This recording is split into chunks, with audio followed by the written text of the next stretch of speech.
to do is just read a few excerpts from a letter I wrote to Gian Gomeshi and the producers of Q, in which I challenged them to cover this story of the cutbacks to the Prairie provinces and Newfoundland. Dear Gian and Q producers, by now you'll know that a few people in CBC Toronto are about to completely obliterate CBC Radio's live music recording program across the Prairies and in Newfoundland.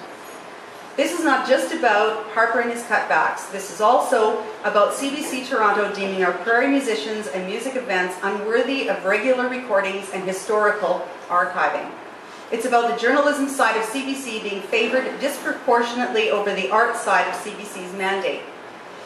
The CBC mobile recording units that will soon be sold off, no doubt for far less than they're worth, allowed our producers to run all over the place to capture unusual events and artists in many unexpected places. These recordings helped to tell our stories to ourselves and the rest of Canada. Beyond the issue of live recordings, when I worked for CBC Radio Arts in Saskatchewan in the 80s, the arts were a respected, well-funded part of our public broadcasting vision. The vision was threefold: to help create art, to record the arts, and to cover arts issues.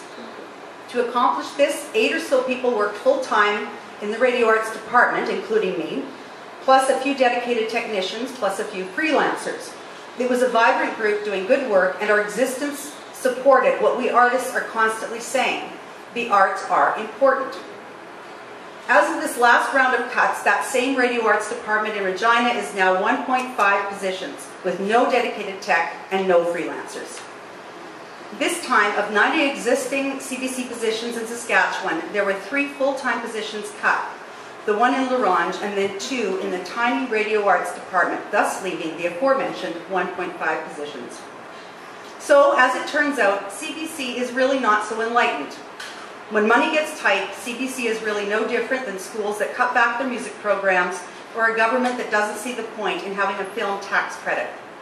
It seems as long as CBC can point to a great network show like Q, and perhaps 3 others or so, then it has done the artsy part of its job, and we don't really need to spend too much more of CBC's dwindling funds on the arts anywhere else. CBC sees the arts as a frill. Who would have thought?